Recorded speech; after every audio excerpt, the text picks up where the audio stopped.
하나님의 말씀은 마태복음 26장 1절부터 13절까지 말씀입니다. 하나님의 말씀을 봉독해 올립니다. 예수께서 이 말씀을 다 마치시고 제자들에게 이르시되 너희가 아는 바와 같이 이틀이 지나면 유월절이라 인자가 십자가에 못 박히기 위하여 팔리리라 하시더라.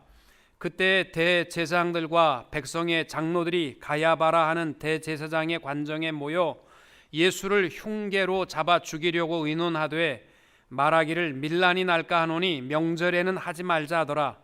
예수께서 베다니 나병 환자 시몬의 집에 계실 때에 한 여자가 매우 귀한 향유 한 옥합을 가지고 나와서 식사하시는 예수의 머리에 부으니 제자들이 보고 분개하여 이르되 무슨 의도로 이것을 허비하느냐, 이것을 비싼 값에 팔아 가난한 자들에게 줄 수 있었겠도다 하거늘 예수께서 아시고 그들에게 이르시되 너희가 어찌하여 이 여자를 괴롭게 하느냐, 그가 내게 좋은 일을 하였느니라. 가난한 자들은 항상 너희와 함께 있거니와 나는 항상 함께 있지 아니하리라. 이 여자가 내 몸에 이 향유를 부은 것은 내 장례를 위하여 함이니라. 내가 진실로 너희에게 이르노니 온 천하에 어디서든지 이 복음이 전파되는 곳에서는 이 여자가 행한 일도 말하여 그를 기억하리라 하시니라. 아멘. 예수님께서 공생애를 마치시기 전에 세 가지를 준비시키셨습니다. 첫째는 베드로에게 유월절 만찬을 준비시키시고 제자들에게 흘리실 피와 찢기우실 살을 가르쳐 주셨습니다. 그리고 둘째는 가룟 유다에게 예수님을 은 30에 팔기 위한 배신을 준비시키셨고 구원의 완성을 이루기 위함이었습니다.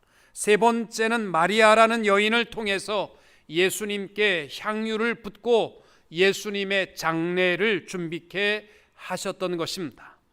이 세 가지 사건은 예수님의 마지막 공생의 한 주간 동안에 있었던 일이었습니다.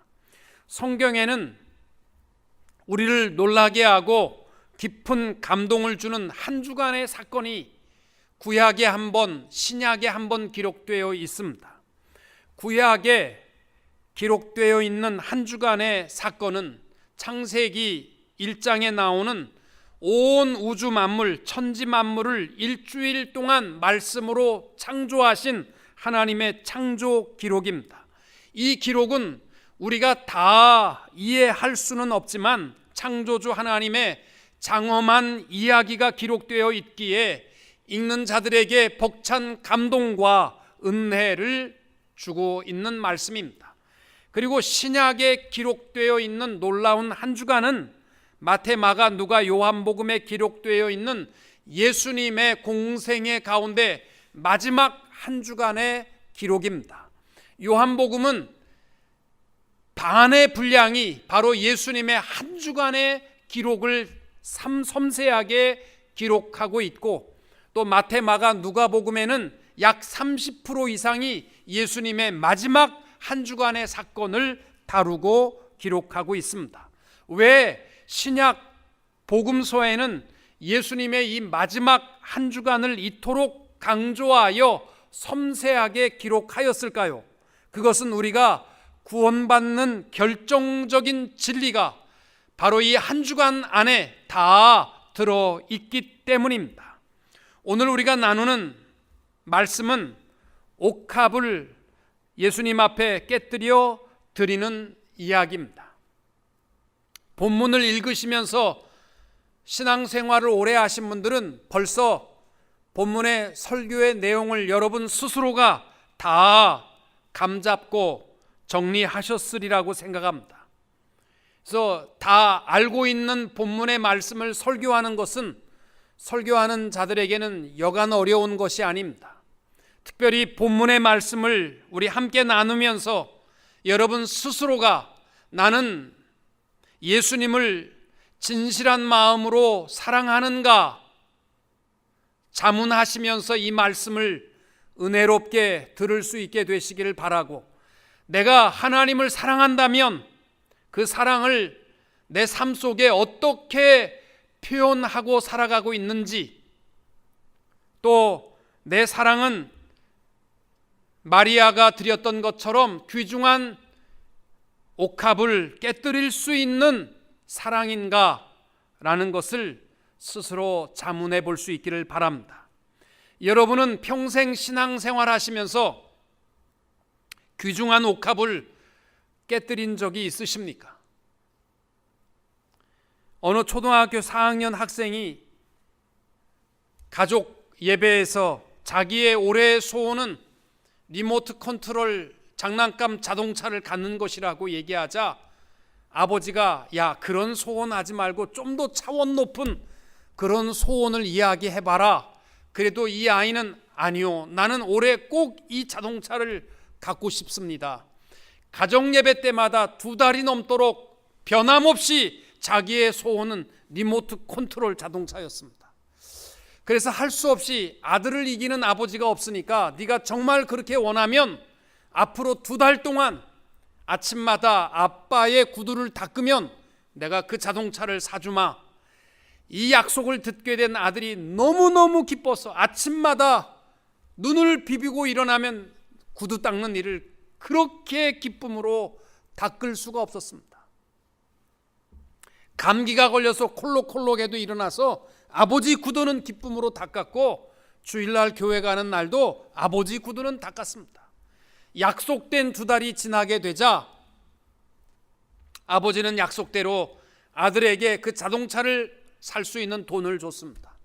이 아이가 손에 아버지가 주는 돈을 받게 되자 날아가를 듯한 기쁨을 가지고 바로 학교, 그동안 매일 그 판매 가게에 가서 자동차를 쳐다보고 지나가고 올 때도 봤었는데 그 사러 가는 그 길은 단숨에 달려가기 시작했습니다. 이제 마지막 6교를 건너가면 자동차 판매장이 있는데 6교를 뛰어 올라간 아이가 내려올 때는 시무룩하게 내려왔습니다. 그러고 장난감 가게에 들어가지 않고 밖에서 한참을 장난감을 쳐다보다가 그냥 돌아섰습니다. 그리고 다시 6교 위로 올라가서 추움에 떨고 있는, 배고픔에 울고 있는 한 아줌마와 아기의 거지의 모습을 보고 자기의 손에 들려진 돈을 다 건네줬습니다. 이 아이는 어린 마음에 자기의 가장 소중한 옥합을 깨뜨렸던 것을 경험하고 평생 지금은 자라서 그 6교를 볼 때마다 자기는 그 기쁨을, 행복함을 잊을 수 없었다라고 말합니다. 제 아버님이 목회하실 때에 금화 아파트, 여러분 가보신 분은 알지만 8평 아파트입니다. 성도들이 살아가는 게 참 어렵습니다. 저는 아버님이 교회에서 헌금 설교하는 게 제일 싫었어요. 성도들이 밥 먹기도 어려운데 무슨 헌금 설교를 하실까? 건축을 하는데 너무 어려움 속에 허덕이고 있을 때 밥 먹기도 어려운 성도가 많은 양의 헌금을 했습니다. 아버님도 또 장로님도 놀래서 이게 어디서 난 돈이냐고. 그 집사님이 목사님, 도둑질한 거 아닙니다. 제가 신장을 하나 팔았습니다.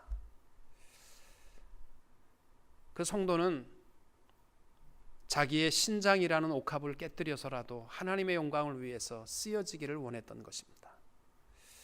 아버님도 며칠을 두고 우셨던 모습을 제가 기억합니다. 또 우리 교회에 계셨던 그 우리 이대명 목사님 아버님도 브라질로 이민 가게 된 동기를 물어보니까 자기가 교회의 안수 집사인데 교인은 몇 명 되지 않는데 교회를 건축하겠다고 결정이 됐습니다. 아무리 봐도 헌금할 수 있는 사람이 없습니다. 그래서 자기가 자기의 하나밖에 없는 아파트인데 여러분 이거 팔아서 드리자. 그리고 자기 집 팔아서 건축원금 드리고 나니까 잘 데가 없어서 브라질로 이민 갔는데 하나님께서 엄청난 축복을 자에게 베풀어 주셨던 그 간증을 제가 들은 적이 있습니다.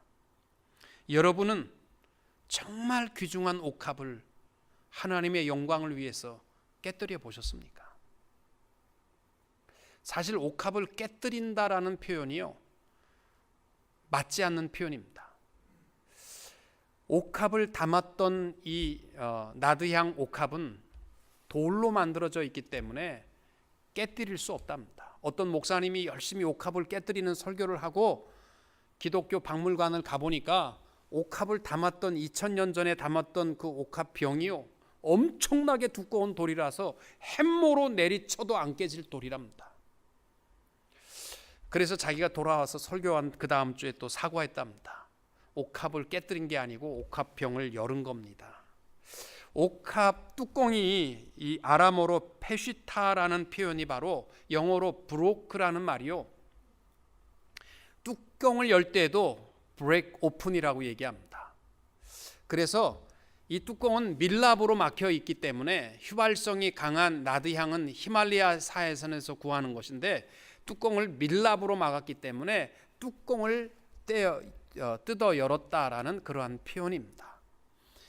이 나드향유를 담고 있는 그 옥합은 보통 1리트라를 담고 있는데 1리트라는 12온즈입니다. 약 327g, 얼마인지 감이 잘 안 오죠. 소주 한 병이 360g이랍니다.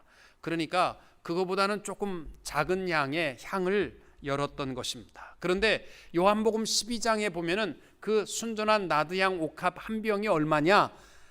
300데나리온입니다.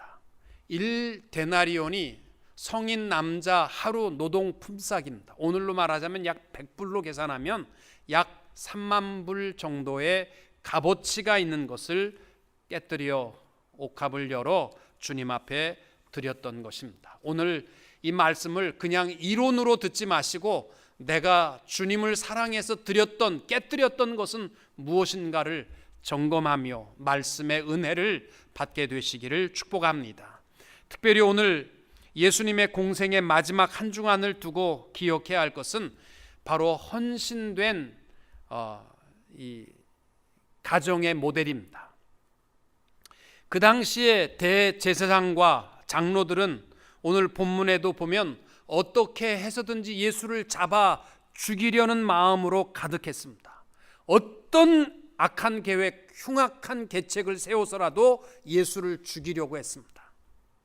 다만 민심이 흉흉해서 거사를 치룰 수가 없는 현장이었습니다. 요한복음 9장에 보시면은 예수님께서 맹인의 눈을 뜨게 해 주었습니다. 근데 그 부모들이 그럼에도 불구하고 예수가 그리스도라고 시인을 하지 않습니다. 왜냐하면 그 당시에 예수를 구주로 시인하는 자들마다 출교하기로 작정하고 그 유대인들 사회로부터 질타를 당하고 또 이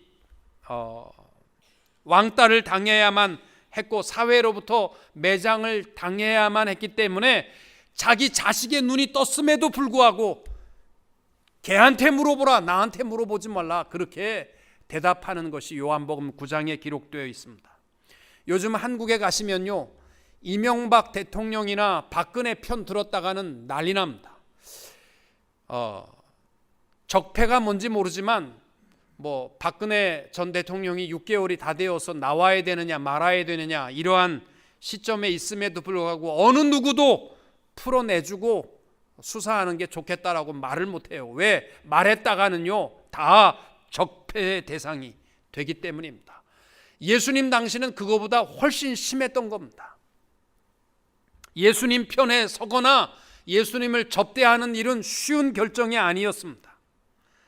유대인의 삶 속에서 매장될 수 있는 상황이었습니다. 그런데 뚜렷하게 세상이 뭐라고 하든지 헌신된 가정이 바로 이 문둥이 시몬의 집이었습니다. 거기에는 마르다와 마리아와 나사로가 살던 집이었습니다. 거기에는 하나님의 은혜를 경험했기 때문에 세상이 뭐라고 하든지 자기 가족이 따돌림을 당하든지 욕을 먹든지 상관없이 예수님을 사랑하며 헌신하는 삶의 모델이 되어주고 있습니다. 첫째의 모델은 마르다입니다. 마르다는 몸의 헌신의 모델이 되었습니다. 성경에 보면 마르다는 항상 부엌에서 무엇인가를 대접하기 위해서 힘썼던 여인이었습니다. 예수님과 동행하는 사람들을 합치면 약 20여 명을 먹이고 또 그 먹은 것을 치우고 하는 일은 작은 일이 아닙니다. 오늘날 부인들은요, 5명 손님만 온다고 그래도 눈이 동그래져서 그 사람들을 어떻게 대접, 가서 밥 밖에서 먹고 들어와, 그러는 세상 아닙니까? 우리 교회도 보면요, 부엌 일이라고 하면 안 빠지시는 분들이 있어요. 어떤 부서에서 하든지 대접하는 일이라면, 허들의 옷을 입고 부엌에서 봉사하는 일이라면 꼭 그 자리에 있는 분들이 계십니다. 저는 그분들이 참 우리 교회의 소중한 분이라고 생각합니다. 그분들의 헌신이 없으면요, 교회는 싸움과 분노로 가득해, 사람들은 배고프면요 험상궂어지게 돼 있거든요. 그분들이 항상 따뜻하게 대접하기 때문에 우리가 웃으면서 섬기고 예배하고 교제할 수 있는 겁니다. 저는 장로님들이 저한테 그래, 목사님 부엌에 들어가서 때때로 좀 칭찬 좀 하세요. 교인들이 칭찬하지 않기 때문에 입에 뿔이 나 있다는 거예요. 근데 저는 사실 그거 잘 못해요. 잘 먹었어요, 수고하셨어요, 저 그거 잘 못해요. 그러나 분명한 것은요, 하나님 앞에 너무너무 소중한 헌신입니다. 자매 여자 성도님들은요, 다 정말 깨끗한 옷 입고 예배 드리고 교제하고 설거지통에 손 안 담그고 가기 원하는 거 누구나 똑같은 마음인데, 마르다와 같은 분들이 있기 때문에, 기꺼이 헌신하는 그분들 때문에 풍요로워지는 겁니다. 하나님 앞에 헌신하는 모델의 한 모습입니다. 제가 칭찬하든 안 하든 정말 저는 그분들을 존중히 여기고 사랑합니다. 두 번째 모델은 나사로입니다. 나사로는 죽었다가 살아난 사람이기 때문에 어떤 말이 필요 없는 거예요. 숨쉬고 살아있는 거 보여주기만 해도 사람들이 은혜 받는 겁니다. 왜? 숨쉬고 살아있다는 그 모습 자체가 예수 그리스도의 능력을 증거하는 삶이 되기 때문입니다. 우리 교회에도 보면요, 그냥 예배 시간에 앉아 있는 것만으로도 은혜가 되는 분들이 있어요. 저렇게 바쁜 분이, 저렇게 참 풍요로운 분이, 저렇게 능력 있는 분이 예배에 드려주는 것만으로도 예수 증거를 하는 그러한 분들이 있습니다. 한국에도 보면은 높으신 분들이, 또 부요한 분들이 주님 앞에 엎드려 있는 모습 그 자체가 은혜가 되고, 또 망나니로 살아가고 감옥을 지집처럼 왔다 갔다 하는 사람들이 예수 믿고 앉아있는 그것만으로도 은혜가 되는 분들이 있어요. 그런 분들은 뭐 할 거 없어, 그냥 앉아있는 것만으로도 헌신의 삶의 모델이 될 수 있습니다. 세 번째 헌신의 모델이 마리아입니다. 마리아는 값비싼 옥합을 깨뜨려 주님 앞에 붓고 자기의 머리털로 발을 씻었습니다. 이 300데나리온의 옥합은 보통 여성들이 시집 갈 때 장만하고 있는 결혼 준비 지참금이었고, 또 유대인의 여성들에게 있어서 머리를 풀어서 발을 씻는다는 것은 있을 수 없는 가장 수치스러운 모습임에도 불구하고 마리아는 주님 앞에 아낌없이 다 헌신했던 것입니다. 어떤 헌신이 멋있는 헌신이냐? 물론 예수님께서 온 천하에 어디서든지 이 복음이 전파되는 곳에는 마리아의 헌신도 기억하리라. 가장 귀한 헌신은 옥합을 깨뜨리는 헌신입니다. 그러면 여러분은 어떤 헌신이십니까? 마르다처럼 이름 없이 빚도 없이 섬기는, 몸으로 섬기는 일에 헌신하는 삶을 사십니까? 아니면 나는 나사로처럼 앉아있는 것만으로도 은혜 받게 하는 역할을 감당하십니까? 아니면 마리아처럼 내 귀중한 옥합을 깨뜨리시는 헌신이십니까? 늘 우리들도 하나님을 사랑하며 헌신하는 성도님들이 될 수 있기를 축복합니다. 두 번째로 나눌 말씀은 마리아가 옥합을 깨뜨린 것은 300데나리온이나 하는 비싼 것인데 몰라서 깨뜨린 것이 아니라 그가 예수를 사랑했기 때문에 사랑에는 값으로 따질 수 없는 것이기 때문입니다. 특별히 오늘 본문의 마태는 사실 베다니에 향유 옥합을 부은 사건이 요한복음에 보면은 6월절 엿새 전에 있었던 사건이지만 마태는 이 6월절 이틀 전에 유다가 예수를 은 30에 팔아먹은 사건 바로 앞에 둠으로 말미암아 이 두 가지 모습을 통하여 참사랑이 무엇인가를 마태는 강조하여 말씀하고 있는 것입니다. 300데나리온의 옥합을 열어 부어 드렸을 때에 가룟 유다와 제자들은 그것을 팔아서 가난한 사람들에게 나누어 주면 얼마나 많은 사람들이 배고프지 않고 먹을 수 있는데 왜 그렇게 헛된 낭비를 했느냐라고 분노하여 꾸중했습니다. 오늘 본문에서 분명히 말씀하는 것은 예수 사랑함에 있어서는요, 값으로 따질 수 없는 헌신이 있어야 한다라는 것입니다.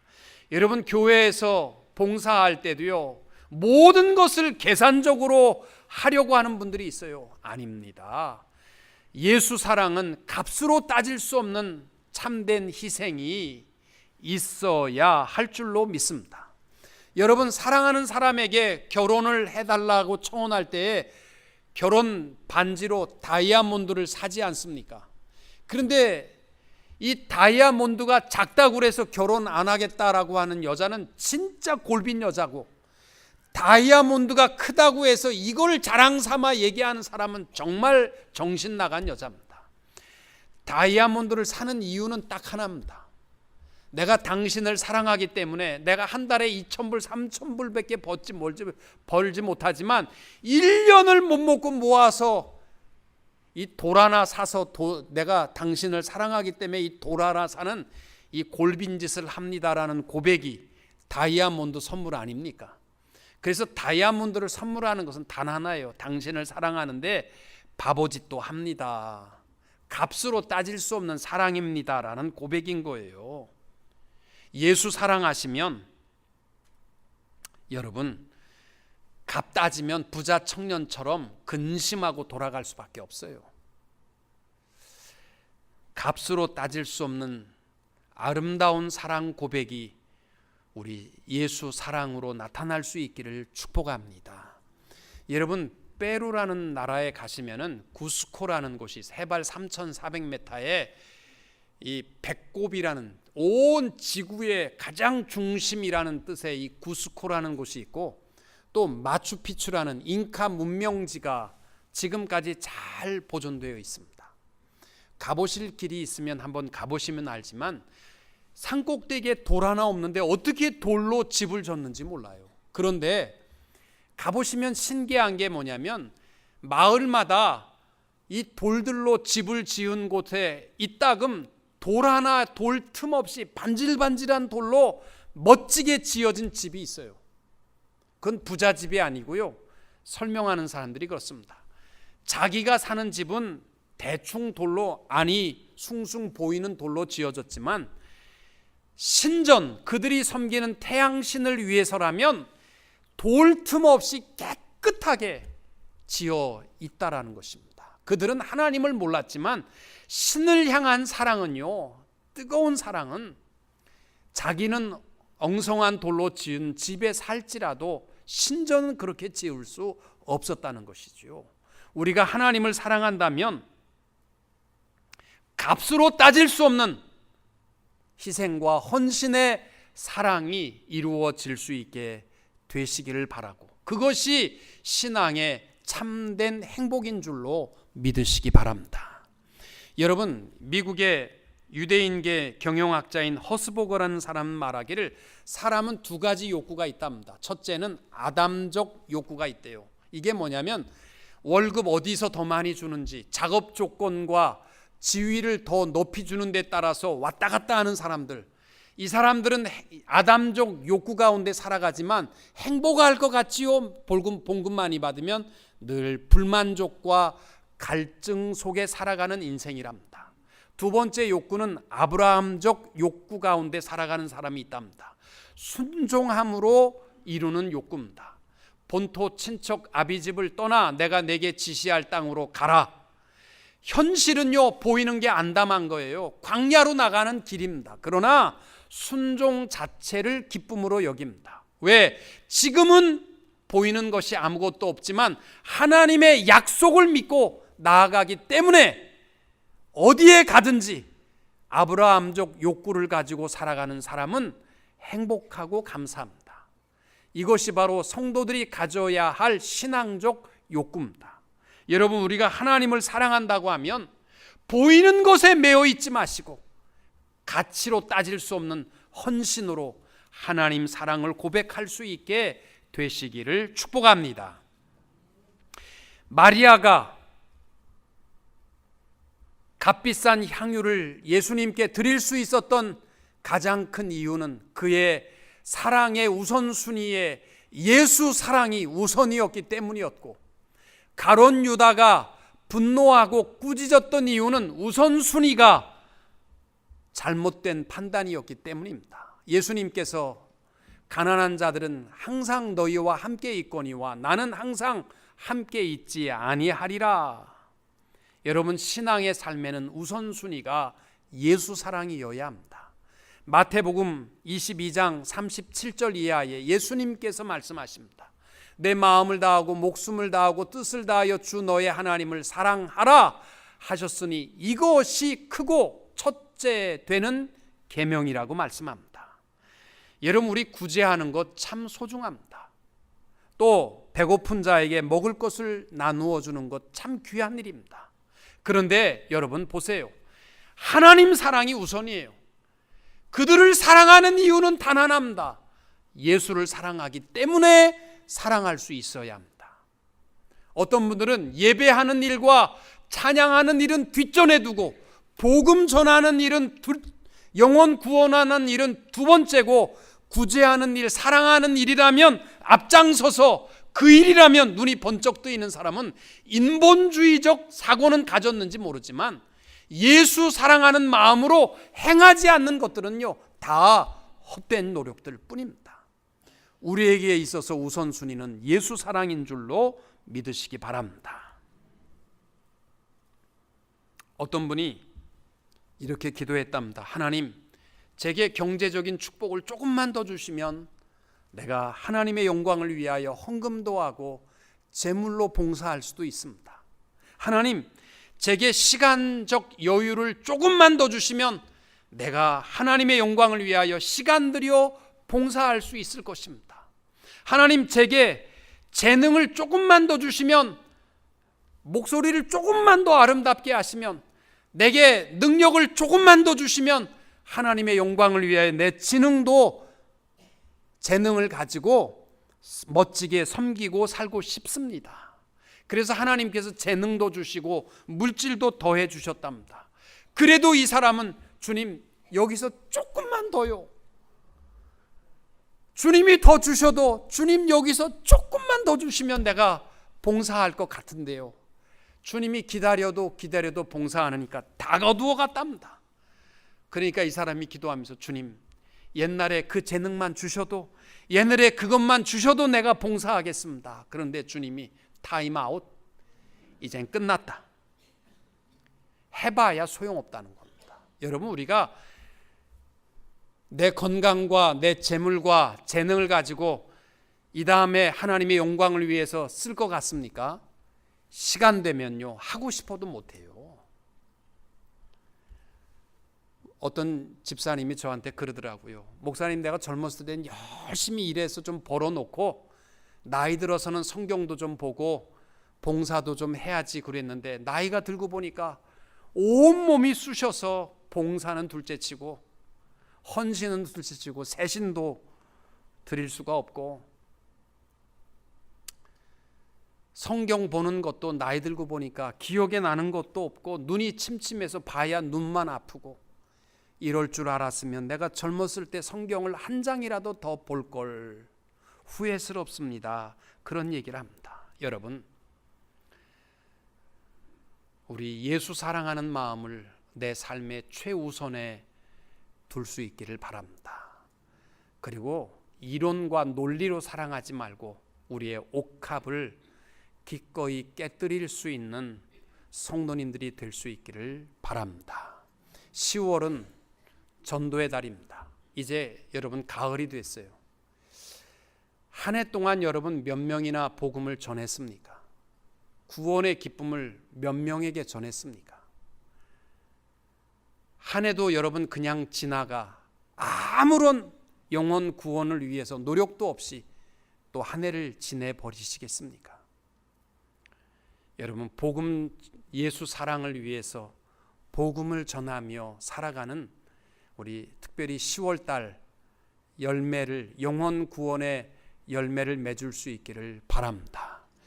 우리 빈자리가 많이 있어요. 하나님이 이 큰 교회당을 주셨는데 나만 편안하게 예수 믿고 가려고 하지 말고 영혼 구원을 위해서 힘쓸 수 있는 예수 사랑 성도님들이 될 수 있기를 축복합니다. 토마스 아켄포스라는 분이 이런 얘기를 했습니다. 사람들은 조금만 이익이 되어도 사방을 발이 닳도록 뛰어다니지만 영원한 한 생명을 위해서는 한 걸음도 가기를 싫어한다. 여러분, 가을에 내 직분이 목사든 장로든 권사든 집사든 관계없이 영혼 구원을 위해서 최선을 다할 수 있는 예수 사랑 주의 자녀들이 다 되시기를 주님의 이름으로 축원합니다.